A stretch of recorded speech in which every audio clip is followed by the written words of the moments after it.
दोस्तों स्वागत है आप सभी का हमारे channel day to day update में। दोस्तों आज इस वीडियो में हम लोग basic knowledge of internet chapter का क्वेश्चन का प्रैक्टिस करेंगे। टोटल हमने 60 MCQ क्वेश्चन यहाँ पे सेलेक्ट किया है और जितना भी क्वेश्चन पॉसिबल था इस चैप्टर से वो सभी हमने यहाँ पे कलेक्ट करने की कोशिश किया है। उम्मीद करेंगे कि आपको ये जो क्वेश्चन हमने सेलेक्ट किया है ये पसंद आएगा। ठीक है, यहाँ से हम लोग शुरू करते हैं। सबसे पहले क्वेश्चन नंबर 1 देखेंगे। ओके, एक और बात है कि आज हम पावर पॉइंट पे क्लास नहीं ले रहे हैं, कुछ प्रॉब्लम हो रहा है और जो प्रोडक्ट एक्टिवेशन की होता है MS ऑफिस का उसमें कुछ एरर है, इसलिए हमें फिर से अनइंस्टॉल करके MS ऑफिस को और फिर से इंस्टॉल करना पड़ेगा। उसमें बहुत ज़्यादा टाइम अभी कंज्यूम होने वाला है, इसलिए जो है ये PDF पे हम आपका क्लास लेंगे तो थोड़ा बहुत आपको अलग तरह का फील हो सकता है। उम्मीद करेंगे कोई आपको ज़्यादा प्रॉब्लम ना फेस करनी पड़े। ओके, सबसे पहला क्वेश्चन हम लोग यहाँ पे देखते हैं। क्वेश्चन है कि इंटरनेट का मुख्य कार्य क्या है। इसे और थोड़ा सा जूम करते हैं, एक सेकेंड। हाँ, इंटरनेट का मुख्य कार्य क्या है, तो यहाँ पे जो करेक्ट आंसर होगा वेबसाइट ब्राउजिंग करना इंटरनेट का मुख्य कार्य है, मतलब वेबसाइट को ब्राउज करना। ओके, अगला क्वेश्चन है यहाँ पे क्वेश्चन नंबर 2 कि इंटरनेट के जनक किसे कहा जाता है। जो इंटरनेट के जनक है उसे जो आंसर होगा करेक्ट वो होगा option number B, wind surf जो है वो इंटरनेट के जनक माने जाते हैं। वैसे देखिए इंटरनेट का विकास तो एक बार में हुआ नहीं है। ओके, इंटरनेट अलग अलग टाइम पे और अभी भी जो है डेवलपमेंट फेज में ही है, मतलब कि आने वाले समय में अलग अलग टेक्नोलॉजी का यहाँ पे डेवलपमेंट हो रहा है। तो उस हिसाब से देखा जाए तो बहुत लोगों को यहाँ पे कंसीडर किया जाता है इसमें पार्टिसिपेट करने के लिए, इंटरनेट का जो विकास है उसमें अपना योगदान देने के लिए। लेकिन सबसे ज़्यादा योगदान यहाँ पे माना जाता है विंड सर्फ का, इसलिए इन्हें ही इंटरनेट का जनक माना गया है। विंड सर्फ करेक्ट आंसर होगा। आगे यहाँ पे क्वेश्चन नंबर 3 है, एक सेकेंड। हाँ, कि इंटरनेट का पहला कार्यात्मक प्रोटोटाइप कब विकसित किया गया था। जो इसका करेक्ट आंसर होगा ऑप्शन नंबर बी होगा 1969।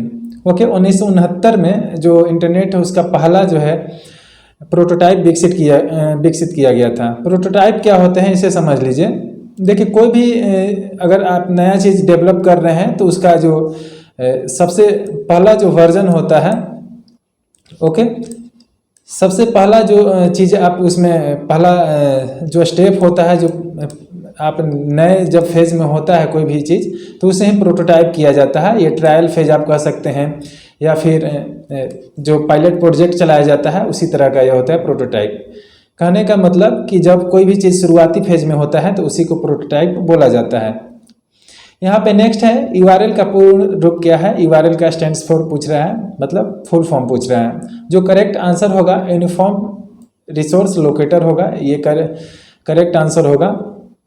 और URL के बारे में हमने बताया है अपने डिटेल वाले वीडियो में, जो थ्योरी का वीडियो वो चेकआउट कर सकते हैं, लिंक आपको डिस्क्रिप्शन में मिल जाएगा। Okay, uniform resource locator correct answer होगा। क्वेश्चन नंबर 5 है यहाँ पे कि इंटरनेट पर वेब पेजों को स्थानांतरित करने के लिए, मतलब ट्रांसफ़र करने के लिए किस प्रोटोकॉल का यूज किया जाता है।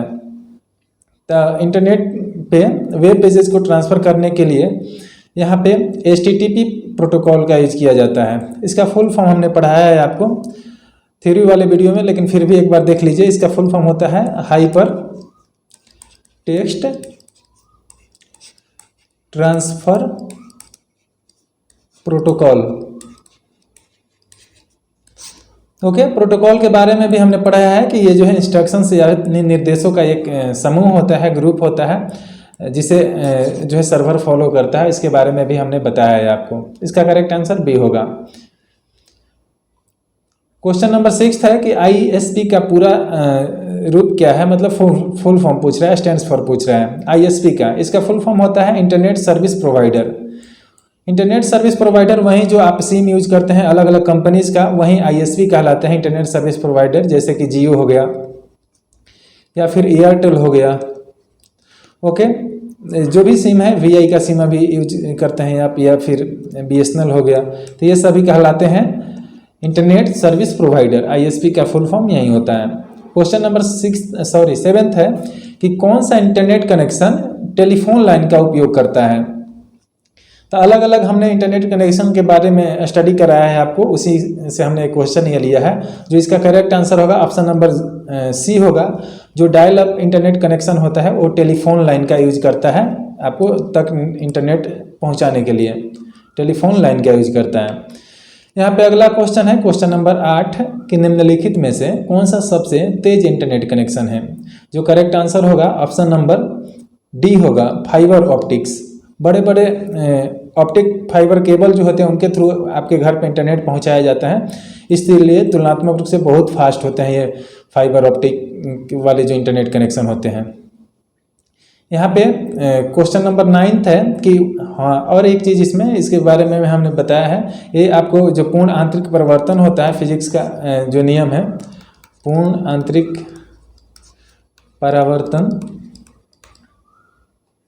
उस पर ये वर्क करता है। टोटल इंटरनल रिफ्लेक्शन वाला जो सिद्धांत होता है उस पर फाइबर ऑप्टिक केबल कार्य करता है। वाईफाई का पूरा रूप पूछ रहा है, वाईफाई का स्टैंड्स फॉर, इसका होगा करेक्ट आंसर वायरलेस फिडेलिटी होता है वाईफाई का पूरा रूप। ये एग्जामिनेशन में क्वेश्चन डायरेक्टली पूछ लिया जाता है, जो भी फुल फॉर्म हमने लिया है वो इंपॉर्टेंट वाला ही चूज किया है इस क्वेश्चन में। ओके, वाईफाई का पूरा रूप वायरलेस फिडेलिटी होता है। क्वेश्चन नंबर 10 है कि इंटरनेट पर इलेक्ट्रॉनिक संदेश स्थानांतरित करने के लिए किस सेवा का उपयोग किया जाता है। तो यहाँ पे करेक्ट आंसर होगा ऑप्शन नंबर ए होगा, ईमेल होगा। आप ईमेल भेजते हैं अपना कोई भी संदेश भेजने के लिए, ठीक है। वो अलग बात है कि अलग अलग टाइप का अभी चैट एप्लीकेशन आ गया है जिसके थ्रू आप चैट करते हैं, लेकिन जो पहला जो इस में विकास था वो ईमेल ही था, और ईमेल ही इसका करेक्ट आंसर होगा। इलेक्ट्रॉनिक संदेश स्थानांतरित करने के लिए ईमेल इसका करेक्ट आंसर होगा।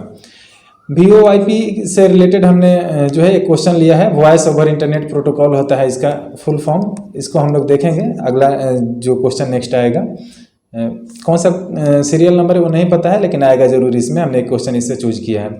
FTP फाइल ट्रांसफर प्रोटोकॉल होता है, ठीक है, और HTTP के बारे में हमने आपको पढ़ा है। इसका करेक्ट आंसर ऑप्शन नंबर ए होगा, ईमेल। जो क्वेश्चन नंबर 11 है कि निम्नलिखित में से कौन सा एक लोकप्रिय सर्च इंजन है। तो जो करेक्ट आंसर होगा ऑप्शन नंबर डी होगा। इनमें से सभी जो है लोकप्रिय सर्च इंजन है, याहू, बिंग और गूगल, ये सभी सर्च इंजन हैं। सबसे ज़्यादा अभी फेमस है गूगल। ओके, क्वेश्चन नंबर 12 देखते हैं कि ई कॉमर्स का पूरा रूप क्या होता है। जो ई कॉमर्स का फुल फॉर्म होता है वो इलेक्ट्रॉनिक कॉमर्स होता है, एक करेक्ट आंसर होगा। क्वेश्चन नंबर 13 है कि निम्नलिखित में से कौन सा एक वेब ब्राउजर है। तो यहाँ पे जो करेक्ट आंसर होगा ऑप्शन नंबर ए होगा, क्रोम एक वेब ब्राउजर है। ओके, ये गूगल का एप्लीकेशन है या गूगल का प्रोडक्ट है कह लीजिए। और यहाँ पे देखिए फोटोशॉप जो है एप्लीकेशन सॉफ्टवेयर है, लाइनक्स भी एक एप्लीकेशन सॉफ्टवेयर है, और जो विंडोज है वो सिस्टम सॉफ्टवेयर है। लेकिन जो करेक्ट आंसर होगा ऑप्शन नंबर ए होगा, क्रोम होगा। नेक्स्ट यहाँ पे देखते हैं क्वेश्चन नंबर 14 थे कि वेब ब्राउजर का मुख्य कार्य क्या है। तो जो वेब ब्राउजर है उसका मुख्य कार्य है वेबसाइट को ब्राउज करना।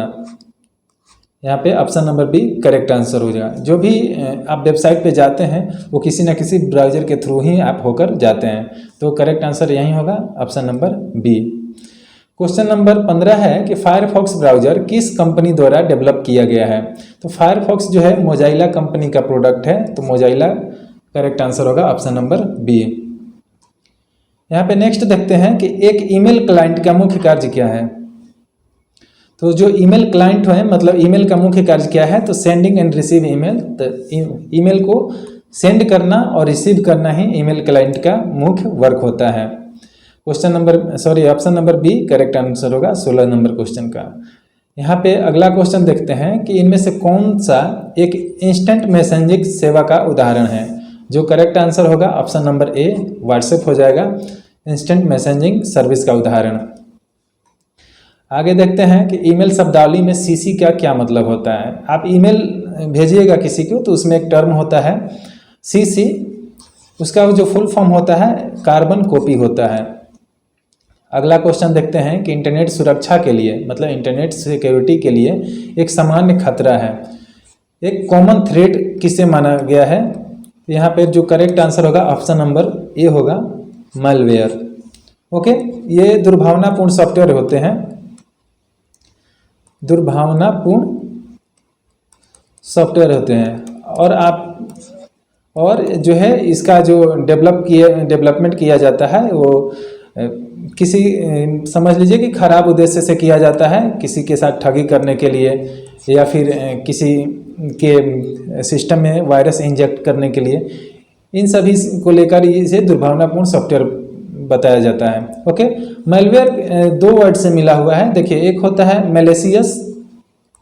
मैलिशियस मतलब दुर्भावनापूर्ण, और एक होता है सॉफ्टवेयर। ओके, सॉफ्टवेयर, तो सॉफ्टवेयर का यहाँ पे वेयर लिया गया है और मैलिशियस का MAL लिया गया है। ओके, तो यहाँ से मैलवेयर का यहाँ पे इजाद हुआ है और ये दो टर्म से मिलकर मैलवेयर बना है। ओके, दुर्भावनापूर्ण सॉफ्टवेयर होता है मैलवेयर। इसमें बहुत तरह की चीज़ें आती हैं मैलवेयर में। करेक्ट आंसर ए होगा। अगला क्वेश्चन देखते हैं कि इनमें से कौन सा सुरक्षित ब्राउजिंग अभ्यास है। सुरक्षित ब्राउजिंग अभ्यास क्या है, तो यहाँ पे option number C correct answer होगा। जो अगर आप स्ट्रॉन्ग पासवर्ड यूज करते हैं किसी चीज़ की सिक्योरिटी के लिए, सुरक्षा के लिए, तो ये माना जाएगा कि आप जो है सिक्योर ब्राउजिंग कर रहे हैं, सेफ ब्राउजिंग आप कर रहे हैं, मतलब सेफली आप इंटरनेट ब्राउज कर रहे हैं, इंटरनेट चला रहे हैं। यहाँ पे देखिए बोला गया है use public wifi without a VPN। यहाँ पे ये करेक्ट आंसर नहीं होगा, ये गलत होगा, क्योंकि अगर आप बिना VPN यूज किए अगर पब्लिक वाईफाई यूज करते हैं तो इसमें रिस्क हो सकता है। किसी अननोन लिंक जिसके बारे में आपको नहीं पता है उस पर क्लिक करते हैं तो उसमें भी रिस्क हो सकता है। और शेयरिंग पर्सनल इन्फॉर्मेशन, किसी को आप पर्सनल इन्फॉर्मेशन अपना शेयर कर रहे हैं तो उसमें भी रिस्क हो सकता है। इसलिए करेक्ट आंसर सी होगा, स्ट्रॉन्ग पासवर्ड यूज करना। दो कारक प्रमाणीकरण का क्या प्रदान करता है। यहाँ पे जो हिंदी अनुवाद है थोड़ा सा कुछ ज़्यादा हिंदी में हो गया, इसलिए इसका मीनिंग बदल गया है। इसका जो करेक्ट मीनिंग होगा यहाँ पे 2 फैक्टर ऑथेंटिकेशन होगा। ओके, तो देखिए जो 2 फैक्टर ऑथेंटिकेशन होता है ये क्या प्रदान करता है, तो ये आपको एडिशनल लेयर ऑफ सिक्योरिटी देता है, एक अलग से सुरक्षा लेयर प्रदान करता है, आपको एक सुरक्षा लेयर प्रदान करता है अलग से। क्या होता है 2 फैक्टर ऑथेंटिकेशन? देखिए, आप जब आप ईमेल अपना बनाते हैं, ईमेल और आप लॉगिन करते हैं अपने मोबाइल में जीमेल के थ्रू, तो क्या होता है कि उसमें एक ऑप्शन होता है 2 फैक्टर ऑथेंटिकेशन का। इसके थ्रू अगर आपका कोई भी फ्रेंड हो या फिर जो भी अनजान व्यक्ति हो, अगर आपका पासवर्ड पता लगा भी लेता है ईमेल और पासवर्ड, तो भी वो लॉगिन नहीं कर पाएगा इजीली, क्योंकि कम से कम या तो आपके मोबाइल पे या फिर ईमेल में या फिर नोटिफिकेशन में मोबाइल नंबर, ईमेल पे या फिर मोबाइल नंबर पे, इन सभी में से किसी ना किसी एक पे उसको एक कोड भेजकर वेरीफाई कराना होता है, तभी वो आपके जो है ईमेल को या फिर अकाउंट को लॉगिन कर पाएगा। इसीलिए इसे 2 फैक्टर ऑथेंटिकेशन बोला जाता है। ओनली आपके पासवर्ड से वो आपके अकाउंट को लॉगिन नहीं कर सकता है, इसके लिए आपको कम से कम या तो ईमेल पे, मोबाइल नंबर पे या फिर आपके मोबाइल में जो भी लॉगिन पहले से ईमेल आईडी है उस पर कम से कम एक कोड भेजना होगा। उस कोड को करेक्टली अगर आप प्रोवाइड कराते हैं या फिर वो पता करता है तभी वो लॉगिन कर पाएगा। इसलिए थोड़ा मतलब रिस्क फ्री हो जाता है 2 फैक्टर ऑथेंटिकेशन अगर आप एक्टिवेट कर लेते हैं तो। इसीलिए बोला जाता है कि ये एक प्रकार का एडिशनल लेयर ऑफ सिक्योरिटी देता है, एक तरह का एक्स्ट्रा जो है सुरक्षा लेयर प्रदान करता है। क्वेश्चन नंबर 22 देखते हैं हम लोग कि डिजिटल पदचिह्न का क्या मतलब है, मतलब कि जो डिजिटल फुटप्रिंट होते हैं उसका क्या मतलब होते हैं। तो यहाँ पे जो करेक्ट आंसर होगा ऑप्शन नंबर बी होगा, data trail left by digital activity. आप कोई भी डिजिटल एक्टिविटी करते हैं, जैसे कि इंटरनेट चलाते हैं या फिर आप किसी भी ब्राउज़र में आप कोई वेबसाइट देखते हैं या ओपन करते हैं, तो उसमें अगर आपका जो हिस्ट्री होता है उसे ही बोला जाता है डिजिटल फुटप्रिंट। ओके, डिजिटल पदचिह्न। करेक्ट आंसर यही होगा, डिजिटल एक्टिविटी जो आप छोड़ देते हैं डाटा के रूप में उसे बोला जाता है डिजिटल फुटप्रिंट। इससे बहुत ज़्यादा क्वेश्चन पूछा गया है, पहले भी और अभी भी ट्रेंड्स में रहा है ये क्वेश्चन डिजिटल फुटप्रिंट से रिलेटेड। जो भी आप सर्च वगैरह करते हैं वो उसी जो उसका जो हिस्ट्री होता है उसको डिजिटल फुटप्रिंट कंसीडर किया जाता है। यहाँ पे क्वेश्चन नंबर 23 है कि साइबर बुलिंग को कैसे संभाला जा सकता है। तो जो करेक्ट आंसर होगा ऑप्शन नंबर बी होगा। अगर कोई आपके साथ में साइबर बुलिंग करता है तो आप जो सरकारी अथॉरिटीज़ होती हैं उनसे, जो सरकारी एजेंसियां है उन्हें जो है आप रिपोर्ट कीजिए, उसके बारे में बताइए ताकि वो उसके बारे में छानबीन कर सके। यहाँ पे साइबर बुलिंग का मतलब ही समझ लीजिए, कुछ लोग को नहीं पता होगा। तो साइबर बुलिंग मतलब होता है इंटरनेट के थ्रू कोई अगर आपको धमकाता है या फिर आपका मजाक उड़ाता है, ये भी साइबर बुलिंग में आता है।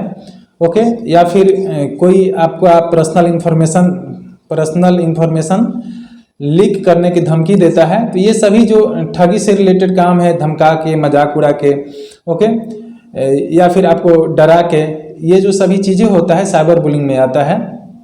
तो इससे आपको डरना नहीं है। जो सरकारी अथॉरिटी हैं, जो साइबर क्राइम डिपार्टमेंट है, उसमें आप जो है कंप्लेन कर सकते हैं। एक सरकारी संस्था भी है cyberbullying.org करके, वो भी सबसे रिलेटेड हैंडल करता है कंप्लेन को। cyberbullying.org एक संस्था है, वो भी देखता है। ओके, तो ये है correct answer, option number B. Question number 24 है कि ऑनलाइन गोपनीयता क्यों महत्वपूर्ण है, मतलब ऑनलाइन जो प्राइवेसी है क्यों इम्पोर्टेंट है। जो करेक्ट आंसर होगा ऑप्शन नंबर बी होगा, टू प्रोटेक्ट पर्सनल इन्फॉर्मेशन। आपका जो पर्सनल इन्फॉर्मेशन है उसे बचाना, उसे प्रोटेक्ट करना, ये ऑनलाइन गोपनीयता में आता है। तो ऑनलाइन गोपनीयता प्राइवेसी क्यों इम्पोर्टेंट है, तो आपका पर्सनल इन्फॉर्मेशन सुरक्षित रखने के लिए, ताकि कहीं लीक ना हो और उसका कोई दुरुपयोग ना करें। Option number B correct answer होगा। नेक्स्ट देखते हैं कि वेब सर्वर का मुख्य कार्य क्या है। तो वेब सर्वर का जो मुख्य कार्य है वो होगा option number C, serving web pages to client. जो वेब पेजेस है वो क्लाइंट को दिखाना वेब सर्वर का काम है। जैसे कि कोई भी आप वेबसाइट पे जाते हैं, जैसे कि सरकारी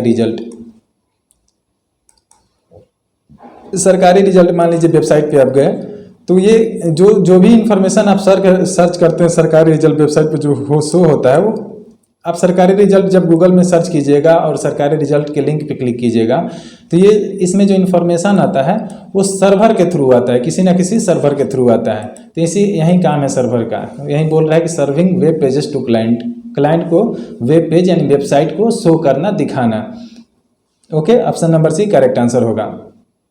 नेक्स्ट यहाँ पे देखते हैं कि निम्नलिखित में से कौन सा एक लोकप्रिय वेब सर्वर है। तो जो करेक्ट आंसर होगा ऑप्शन नंबर ए होगा, अपाची जो है एक वेब सर्वर का एग्जाम्पल है।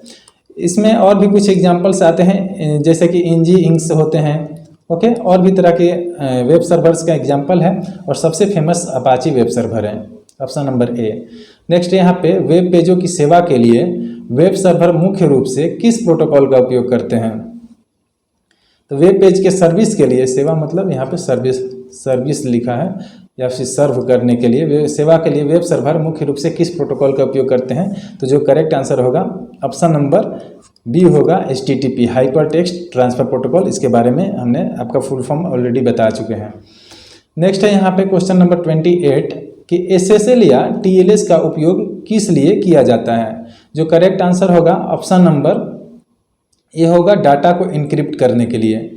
इसका हमने एग्जाम्पल एक लेकर पढ़ाया था कि जो SSL होता है, SSL सर्टिफिकेट या SSL, वो जो HTTP होता है, HTTP, इसमें जो लास्ट में S आता है ये SSL सर्टिफिकेट के थ्रू मिलता है, और ये S फॉर सिक्योरिटी को डिनोट करता है, सिक्योर या सिक्योरिटी को डिनोट करता है। इसमें ऐसे जो HTTPS वाले वेबसाइट होते हैं उसमें अगर आप जाते हैं तो उसमें आपका जो पर्सनल इन्फॉर्मेशन होता है वो लीकेज होने का कम रिस्क रहता है कंपैरेटिवली, यानी तुलनात्मक रूप से। तो करेक्ट आंसर ए होगा, डाटा इनक्रिप्ट रहता है, आपका डाटा जो उसमें डालते हैं सुरक्षित रहता है। कौन सा वेब सर्वर अपनी स्थिरता और कम संसाधन खपत के लिए जाना जाता है। तो जो करेक्ट आंसर होगा ऑप्शन नंबर बी होगा। ये भी एक प्रकार का वेब सर्वर का एग्जाम्पल है, NGINX अपाची भी वेब सर्वर का एग्जाम्पल है, लेकिन यहाँ पे कम संसाधन, कम रिसोर्सेज का खपत करता है, कंजप्शन करता है कौन, NGINX। करेक्ट आंसर बी होगा। नेक्स्ट देखते हैं DNS का पूरा रूप क्या है। इसका जो करेक्ट आंसर होगा ऑप्शन नंबर ए होगा, domain name system. Domain name system के बारे में हमने आपको बताया है कि जो आपका डोमेन नेम है, डोमेन नेम उसको IP एड्रेस में चेंज करने का काम किसका है। इससे रिलेटेड हमने क्वेश्चन भी एक लिया है, एड्रेस में चेंज करने का काम है ए का, डोमेन नेम सिस्टम का। इंटरनेट पर डेटा की मूल इकाई क्या है। तो जो करेक्ट आंसर होगा ऑप्शन नंबर ए होगा, सबसे बेसिक, सबसे जो छोटी इकाई है डाटा का वो होती है बीट। ओके, नेक्स्ट देखते हैं कि www का पूरा रूप क्या है। World wide web. Correct answer होगा option number A. Question number 33 है कि डोमेन नेम और आईपी एड्रेस प्रबंधित करने के लिए कौन सी संस्था जिम्मेदार है। हाँ, जो डोमेन नेम होते हैं, डोमेन नेम वही वेबसाइट का जैसे कि नेम होते हैं, जो सरकारी रिजल्ट है या कोई भी वेबसाइट है, सरकारी रिजल्ट .com है वो, तो ये सरकारी रिजल्ट .com है, ये क्या हुआ, एक तरह का डोमेन नेम हुआ। डोमेन नेम एक बार अगर ये किसी को अलॉट हो गया तो इस नाम से कोई भी दूसरा व्यक्ति वेबसाइट नहीं बना सकता है। अगर सरकारी रिजल्ट .com है तो इसे .com से नहीं बना सकता, .in अगर नहीं है, कोई नहीं बनाया है अभी तक तो बना सकता है, .org से बना सकता है। कहने का मतलब है कि एक बार अगर किसी को डोमेन अलॉट हो जाता है तो दूसरा व्यक्ति उस नाम से नहीं बना सकता है अपना वेबसाइट। तो ये होता है डोमेन नेम। जो भी वेबसाइट होता है और वेबसाइट के बाद में जो डॉट के साथ लगा होता है, इन सभी को कंबाइन में डोमेन नेम बोला जाता है। और आईपी एड्रेस के बारे में हमने बताया है आपको, ये डिजिट में होता है। 2 तरह का आईपी एड्रेस के बारे में हमने आपको पढ़ा है थ्योरी वाले वीडियो में। तो इन सभी को मैनेज करने के लिए कौन सी संस्था जिम्मेदार है, तो जी इसका करेक्ट आंसर होगा ऑप्शन नंबर ये होगा ICANN। एक ऑर्गेनाइजेशन है, वो जिम्मेदार होता है इसके लिए। ठीक है, यहाँ पर इसके लिए हमने नोट एक लिख दिया है। देखिए ICANN का मतलब फुल फॉर्म यहाँ पे है कि internet corporation for assigned names and number, ये इसका फुल फॉर्म होता है।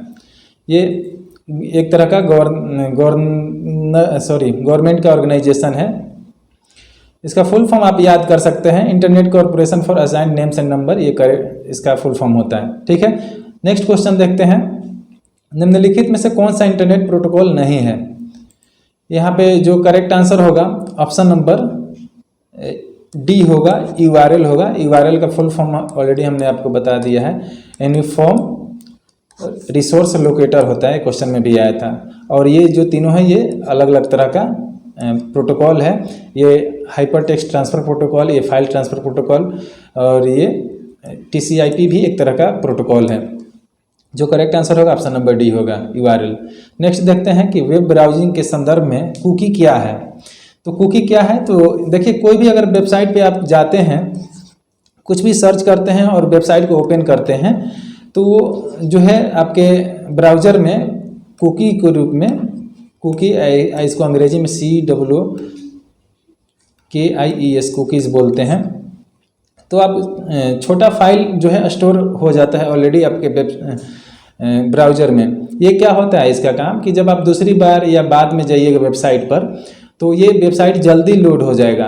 क्यों जल्दी लोड हो जाएगा, क्योंकि ऑलरेडी इसका जो बेसिक जो फाइल है वो उसमें सेव रहता है और वो पहले से लोड हुआ रहता है, इसीलिए कुकी को स्टोर करके रखा जाता है ब्राउज़र में। तो जो करेक्ट आंसर होगा ऑप्शन नंबर ए होगा, यह small text file store on a users computer.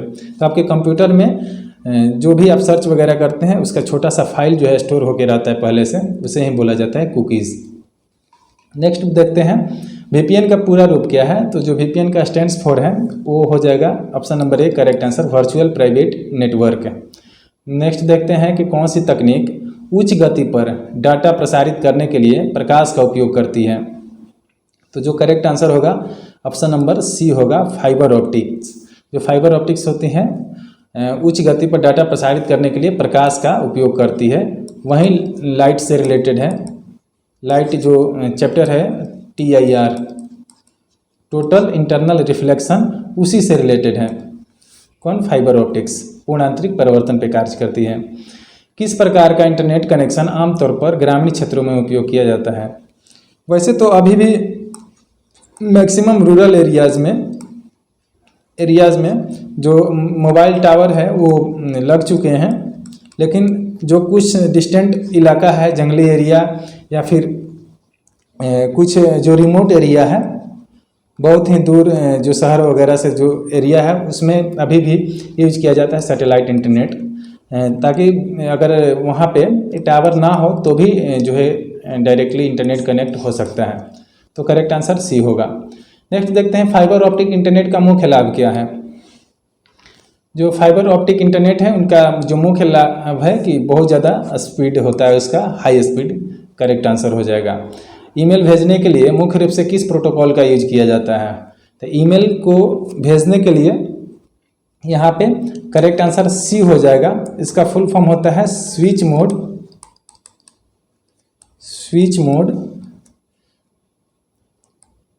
Sorry ये नहीं होगा। SMTP का फुल फॉर्म होता है सिंपल मेल ट्रांसफर प्रोटोकॉल।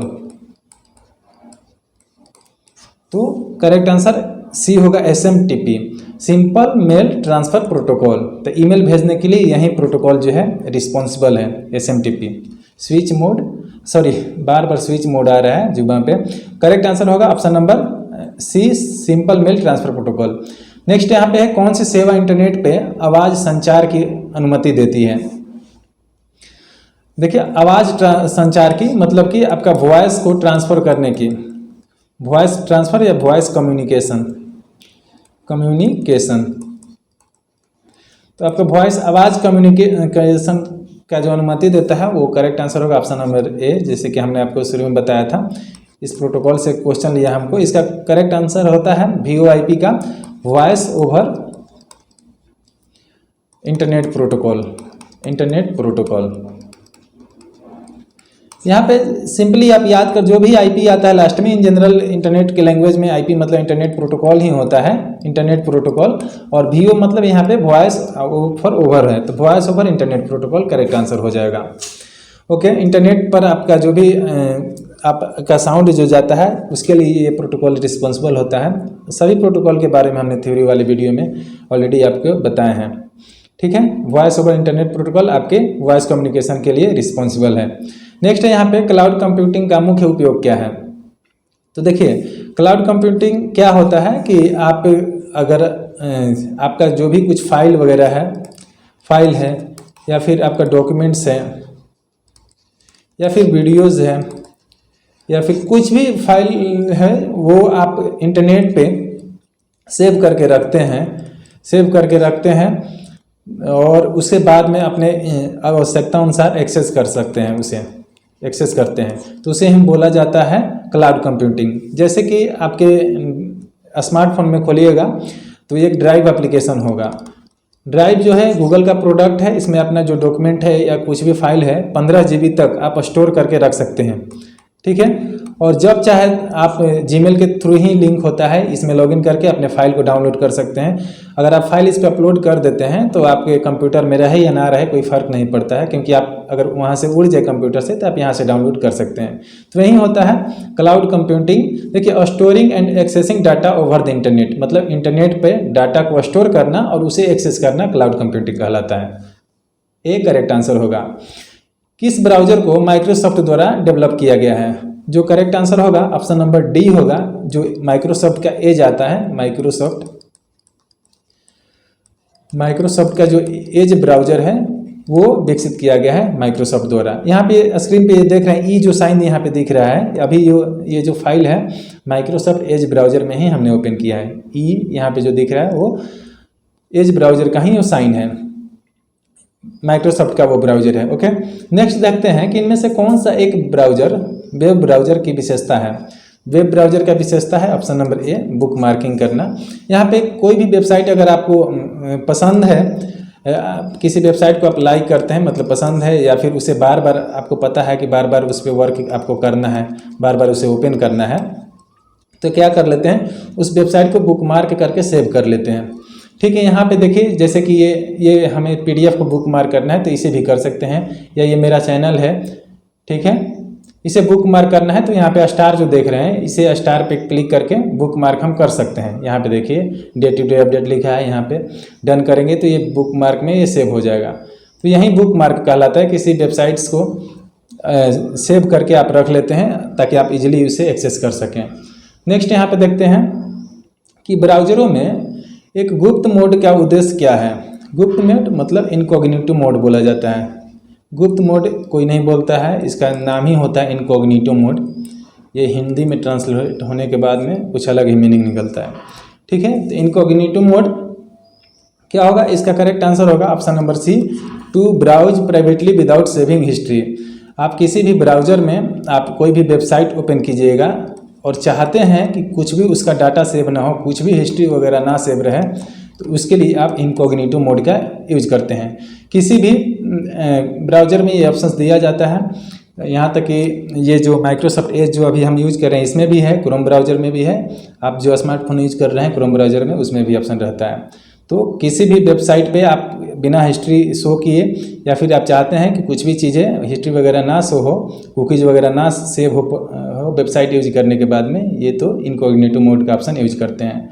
सी करेक्ट आंसर होगा। यहाँ पे क्वेश्चन नंबर 46 देखते हैं कि ईमेल में बीसीसी फील्ड का उपयोग क्या है। जो करेक्ट आंसर होगा ऑप्शन नंबर ए होगा। लंबा चौड़ा है लेकिन हम आपको बता देते हैं हिंदी में। तो देखिए किसी को अगर आप ईमेल भेजते हैं, तो सिंपली आप जिसे ईमेल भेजना है उसका ईमेल आईडी डालते हैं और अपना जो मैटर टाइप करते हैं और सब्जेक्ट डालते हैं और भेज देते हैं। अगर कुछ अटैचमेंट है तो अटैच करके फाइल वगैरह भेजते हैं, ठीक है। लेकिन अगर एक से ज़्यादा क्लाइंट को अगर मैसेज आपको भेजना है या एक से ज़्यादा पर्सन को, तो क्या करते हैं, ये बीसीसी फील्ड का यूज करते हैं।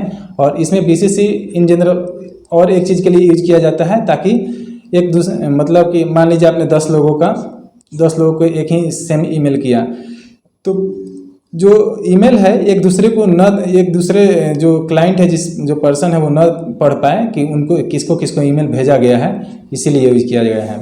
देखिए, to send a copy of the email to additional recipient without revealing their address to others. तो ये नहीं देख पाए एक दूसरे को कि किसको ये ईमेल भेजा गया है, इसके लिए यूज किया जाता है बीसीसी। और एक से ज़्यादा क्लाइंट को ईमेल आप भेज दीजिए और इन सभी क्लाइंट को पता भी ना चले कि किसको भेजा गया है, वो अपना पर्सनल देखें कि मेरे पास ये जो ईमेल है रिसीव हुआ है। नेक्स्ट है यहाँ पे कि निम्नलिखित में से कौन सा एक ईमेल क्लाइंट माइक्रोसॉफ्ट द्वारा विकसित किया गया है। तो कौन सा इसमें जो ईमेल क्लाइंट है या ईमेल एप्लीकेशन है वो माइक्रोसॉफ्ट द्वारा विकसित किया गया है। तो जो करेक्ट आंसर होगा ऑप्शन नंबर बी होगा। आउटलुक जो है माइक्रोसॉफ्ट का प्रोडक्ट है, ये भी ईमेल जैसा एप्लीकेशन है आउटलुक। और जीमेल जो है किसका है, गूगल का प्रोडक्ट है। ओके, करेक्ट आंसर बी होगा आउटलुक। क्वेश्चन नंबर 48 देखते हैं कि कह रहा है कि ईमेल क्लाइंट द्वारा सर्वर से ईमेल रिसीव करने के लिए किस प्रोटोकॉल का उपयोग किया जाता है। इससे पहले हमने क्वेश्चन में आपको पढ़ाया SMTP प्रोटोकॉल के बारे में, सिंपल मेल ट्रांसफ़र प्रोटोकॉल के बारे में, जो कि इसका काम है ईमेल को रिसीव करना और साथ ही में साथ ईमेल को सेंड करने का काम इसका है। लेकिन ओनली ईमेल रिसीव करने के लिए प्रोटोकॉल का अगर एग्जामिनेशन में अगर आपसे पूछे तो उसका जो करेक्ट आंसर हो जाएगा ऑप्शन नंबर बी होगा, IMAP प्रोटोकॉल। इसका जो फुल फॉर्म होता है वो होता है internet message access protocol. Okay, तो ये इसका फुल फॉर्म है।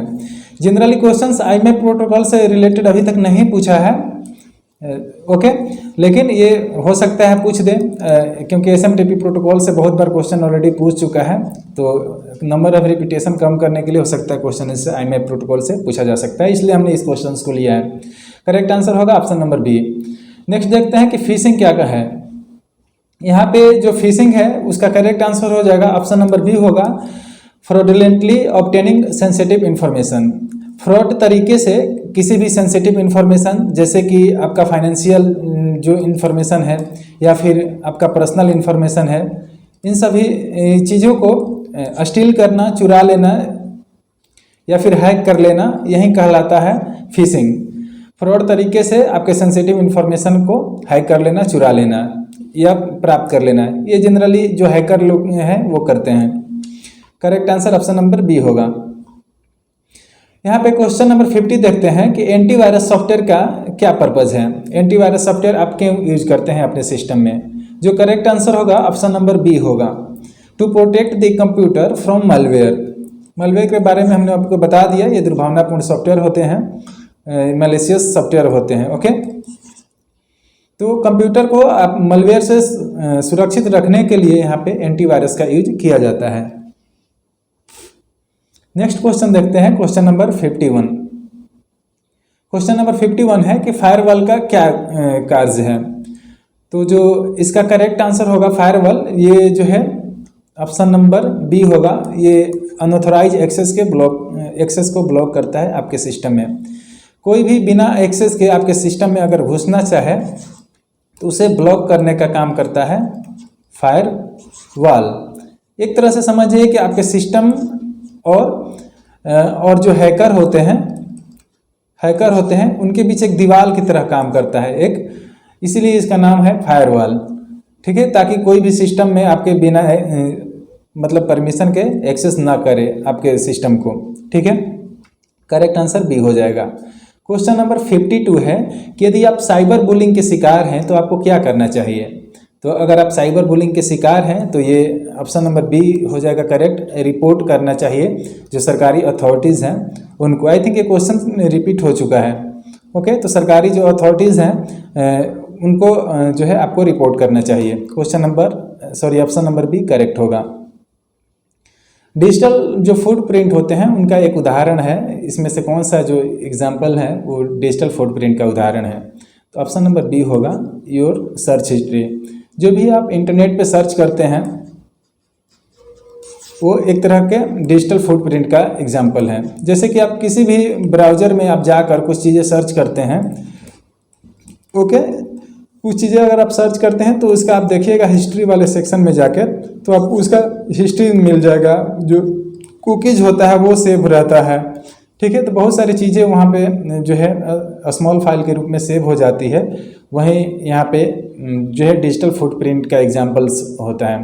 ठीक है, इसके थ्रू आपको ट्रैक किया जा सकता है कि आपने कौन कौन से वेब पेजेस को सर्व किया है, क्या क्या चीज़ें आप इंटरनेट पे देखते हैं और एक्सेस करते हैं। बी करेक्ट आंसर होगा। अगला है कि मजबूत पासवर्ड उपयोग क्यों महत्वपूर्ण है, मतलब आप मजबूत पासवर्ड क्यों बनाइएगा।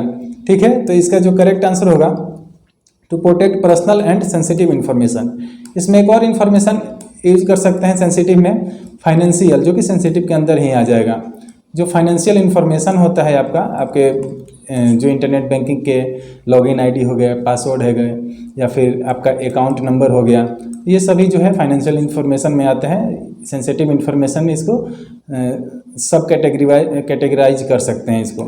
ठीक है, इन सभी चीज़ों को प्रोटेक्ट करने के लिए यहाँ पे आपको जो है बताया जाता है कि आप जो पासवर्ड बनाइए वो स्ट्रॉन्ग पासवर्ड बनाइए। स्ट्रॉन्ग पासवर्ड में हमने आपको पढ़ाया है कि कैसे स्ट्रॉन्ग पासवर्ड बना सकते हैं, कितना लोअर केस यहाँ पे होना चाहिए और स्मॉल केस लेटर कैसे यूज करना है, उसमें स्पेशल कैरेक्टर कैसे दें।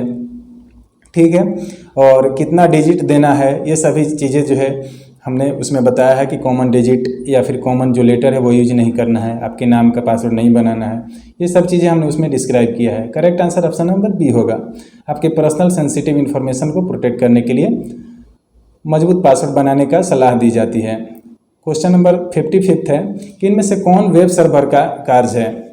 जो करेक्ट आंसर होगा ऑप्शन नंबर बी होगा serving web pages to users. जो वेबसाइट होते हैं उसको शो करना, वेबसाइट पे इंफॉर्मेशन को भेजना सर्वर के द्वारा ही संपन्न किया जाता है। सर्वर के थ्रू ही वेबसाइट पे अवेलेबल कराया जाता है इंफॉर्मेशन, जिससे यूजर जो वेबसाइट पे जाते हैं वो देख पाते हैं इंफॉर्मेशन। तो वेबसाइट को जो है वेब पेजेस को सर्व करा पाना ये सर्वर के थ्रू पॉसिबल हो पाता है। करेक्ट आंसर बी होगा। ओके, नेक्स्ट देखते हैं यहाँ पे HTTP के लिए डिफ़ॉल्ट पोर्ट क्या है। तो देखिए यहाँ पे पोर्ट आपके सिलेबस में बेसिकली है नहीं, लेकिन जो हाइपर टेक्स्ट ट्रांसफ़र प्रोटोकॉल है ये आपके सिलेबस में ये पूछा जाता है, बहुत बार पूछा जा चुका है, इसलिए हमने ये क्वेश्चन लिया है कि इससे रिलेटेड एक पोर्ट याद रखिए। जो करेक्ट आंसर होगा ऑप्शन नंबर बी होगा 80 या फिर 80 जो पोर्ट संख्या है वो HTTP के लिए डिफ़ॉल्ट पोर्ट नंबर है 80। ओके, ये एक याद रख सकते हैं आप पोर्ट के लिए। नेक्स्ट यहाँ पे कि लिनक्स ऑपरेटिंग सिस्टम के साथ कौन से वेब सर्वर आमतौर पे यूज किया जाता है। तो देखिए यहाँ पे IIS भी एक तरह का वेब सर्वर है।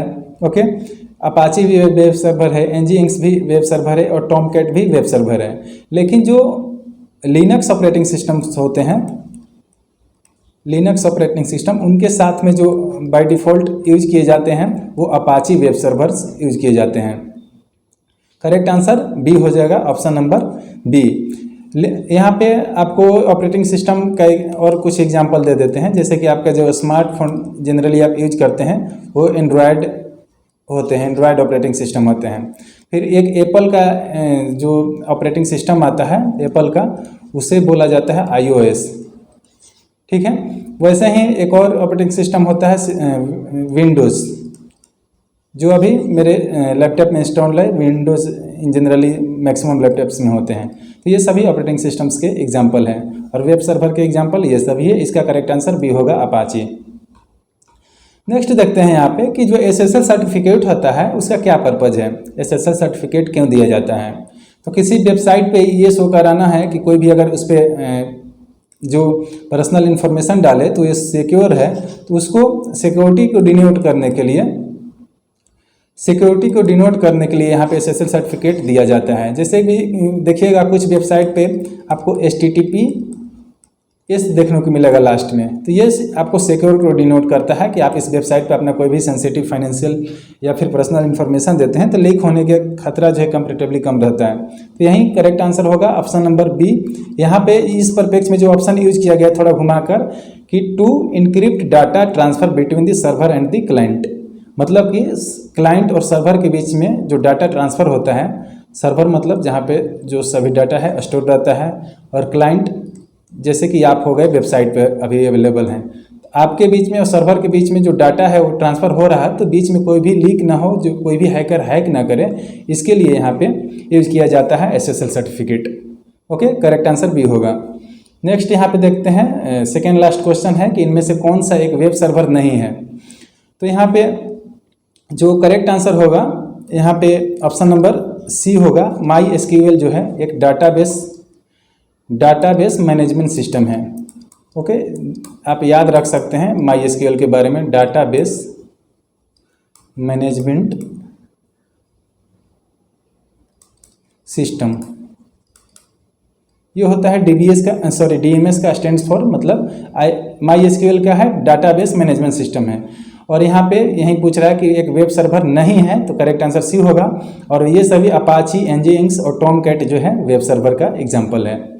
नेक्स्ट यहाँ पे और इस सेट का लास्ट क्वेश्चन देखते हैं। यहाँ पे इंटरनेट ब्राउजिंग में DNS की भूमिका क्या है। ठीक है, तो इसका जो है आंसर आप कमेंट बॉक्स में प्रोवाइड कराइए, और अगर आप नहीं भी दे पाते हैं आंसर तो आपको जो पिन कमेंट होगा उसमें इसका आंसर जो है देखने को मिल जाएगा। यहाँ पे DNS की भूमिका क्या है, DNS के बारे में हमने पढ़ा है थ्योरी वाले वीडियो में। इसका फुल फॉर्म होता है डोमेन नेम सिस्टम। ठीक है, यहाँ पे 4 ऑप्शन है, चारों ऑप्शन हम हिंदी में समझा देते हैं। पहला बोल रहा है कि डोमेन नेम को IP एड्रेस में ट्रांसलेट करने का काम है DNS का। दूसरा बोल रहा है कि वेब ट्रैफिक को मैनेज करने का काम है। तीसरा यहाँ पे ऑप्शन है कि डाटा को इनक्रिप्ट करने का यानी सिक्योर करने का काम है। और चौथा ऑप्शन बोल रहा है कि वेब पेजेस को स्टोर करने का काम है, मतलब वेबसाइट को स्टोर करने का काम है। तो यहाँ पे ये चारों ऑप्शन में से आपको करेक्ट आंसर जो है कमेंट बॉक्स में कमेंट करना है, डोमेन नेम सिस्टम का क्या काम है। इसको थ्योरी वाले वीडियो में भी हमने पढ़ाया है, और इस जो अभी हमने आपको सेट ईयर जो लगवाया किसी क्वेश्चन में एक बार जिक्र भी हमने किया है इसके बारे में। तो आप प्रोवाइड कराइए करेक्ट आंसर कमेंट बॉक्स में।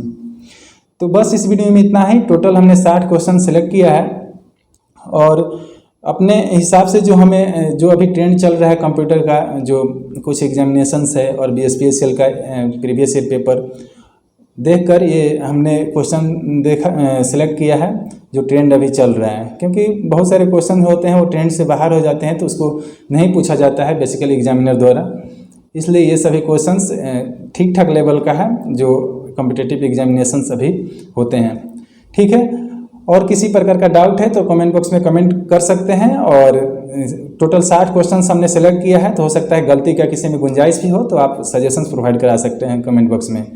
ठीक है, और अपने दोस्तों के साथ में शेयर जरूर कर दिया कीजिए इस वीडियोज़ को, ताकि हमें भी मोटिवेशन मिले और भी कंटेंट आपको प्रोवाइड कराएं मेहनत करके।